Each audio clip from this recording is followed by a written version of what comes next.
एक ख्वाब राहुल गांधी के साथ मिलके और संजय राउत देख रहे हैं। राहुल गांधी जी के साथ रहते रहते राहुल गांधी जी का जो राहु है वो उद्धव ठाकरे जी के परिवार और पार्टी पे आ गया है।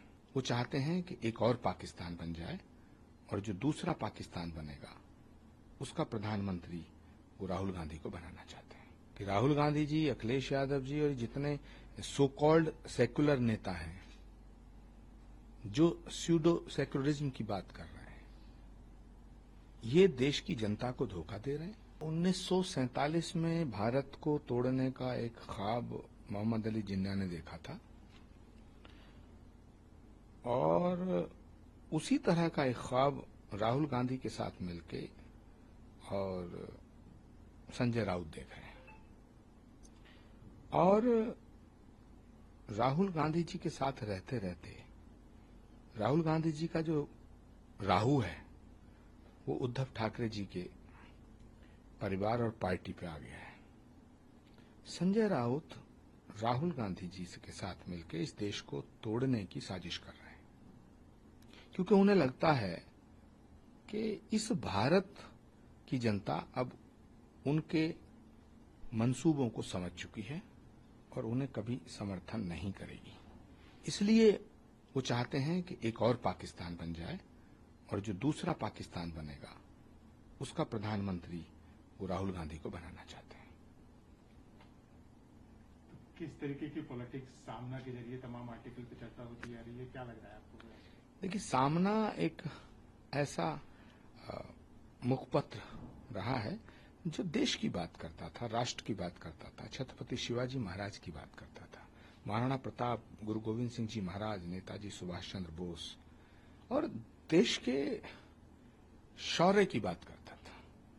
लेकिन अफसोस के साथ मुझे कहना पड़ रहा है कि आज सामना देश को तोड़ने की बात कर रहा है।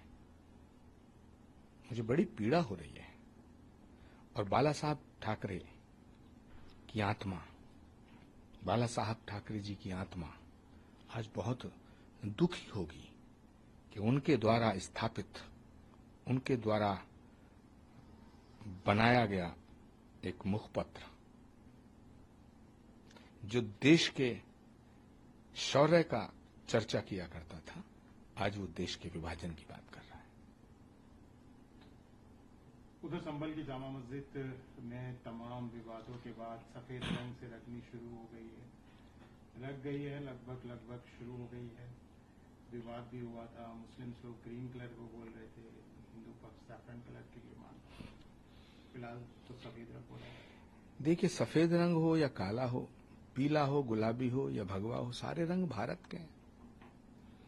मंदिर पे कोई रंग करो, मस्जिद पे कोई रंग करो, परमात्मा का रंग तो एक है, परमात्मा एक है। जो उसके रंग में रंग गया वो परमात्मा का हो गया।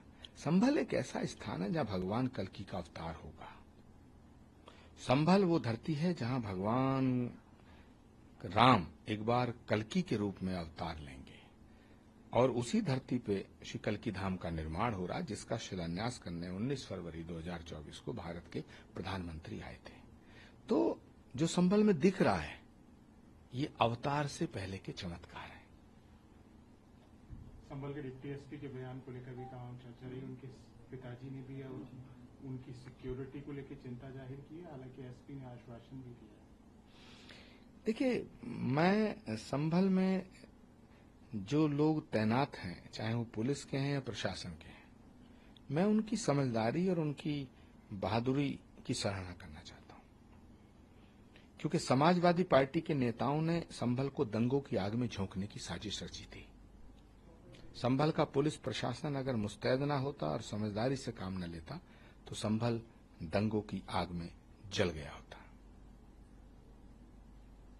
उधर केपी मौर्य साहब का भी एक बयान अभी आया है, बोल रहे हैं कि जो तमाम विपक्षी पार्टी हैं, कांग्रेस हो, समाजवादी हो या तृणमूल कांग्रेस हो, इन सब का जो बेसिक केशव प्रसाद मौर्य जी का नहीं है, देश का बच्चा बच्चा बोल रहा है। देश का बच्चा बच्चा बोल रहा है कि राहुल गांधी जी, अखिलेश यादव जी और जितने सो कॉल्ड सेक्युलर नेता हैं जो स्यूडो सेक्युलरिज्म की बात कर रहे हैं, ये देश की जनता को धोखा दे रहे हैं, भारत के संविधान के खिलाफ हैं। इनका यकीन न संसद में है, न संविधान में है, न लोकतंत्र में है, और न सुप्रीम कोर्ट में है, न इलेक्शन कमीशन में है। किसी भी संवैधानिक संस्था में इनका यकीन नहीं है। जब इनके खिलाफ फैसला आता है तो लोकतंत्र मर जाता है, जब इनके हक में फैसला आता है तो लोकतंत्र जिंदा हो जाता है। ये रोज लोकतंत्र की हत्या करते हैं, और देश के भीतर भी करते हैं, देश के बाहर जाके भी करते हैं। उधर मुस्लिम पर्सनल लॉ बोर्ड का भी कहना है, जो कि all India Muslim personal law board Bharat में रह रहे मुसलमानों की हिमायत करने के लिए बनाया गया था, लेकिन अफसोस की बात यह है कि भारत के मुसलमानों की बात नहीं करता वो पाकिस्तान और बांग्लादेश से गाइड हो रहा है। ये देश के हित में नहीं है, मुल्क के हित में नहीं, ये मुल्क के खिलाफ है। पूरी कम्युनिटी को बहकाना, पूरी कम्युनिटी को गुमराह करना, ये काम तो ठीक नहीं है। मुस्लिम पर्सनल लॉ बोर्ड के तमाम जिम्मेदारों से मैं गुजारिश करना चाहता हूं कि वो भारत के मुसलमानों को भारत से अलग करने की साजिश ना करें। दूसरा, उधर तमाम तरीके के बयान, क्या लग रहा है आपको पॉलिटिक्स में? कुछ ऐसे नेता हैं जिनको विरासत में सियासत मिली है। ये गमलों में उगे हुए पौधे हैं, कोहनी पे टिके हुए लोग, टुकड़ों पे बिके हुए लोग बरगद की बात करते हैं, गमलों में उगे हुए लोग। तो इन्हें सियासत विरासत में मिली है, और ये जो मुलायम सिंह जी की अमानत है उसमें खयानत कर रहे हैं। ये ठीक नहीं है। उधर केदारनाथ में भी एक मंत्री हैं, उनका कहना है, उन्होंने भी बोला है कि तमाम खबरें आ रही हैं कि जो गैर मुस्लिम, जो मुस्लिम लोग हैं, गैर हिंदू लोग हैं, उन्होंने बोला है कि वो वहां पे तमाम घटनाओं को अंजाम देते हैं, उनके जाने पे रोक लगनी चाहिए। देखिए, कोई भी धार्मिक स्थल कोई भी हो, किसी भी धर्म का हो, वो उनके लिए होता है जिनकी आस्था उसमें हो। जिनकी आस्था उसमें नहीं हो, जिनकी आस्था नहीं है, उन्हें नहीं जाना चाहिए, और जिसकी आस्था है उसे जाना चाहिए। तो सवाल तो आस्था का है, सवाल श्रद्धा का है, सवाल अपने अपने अकीदे का। जिसकी आस्था जहां है उसको वहां जाना चाहिए, और जिसकी आस्था नहीं है तो डिस्टर्बेंस पैदा करने के लिए नहीं जाना चाहिए।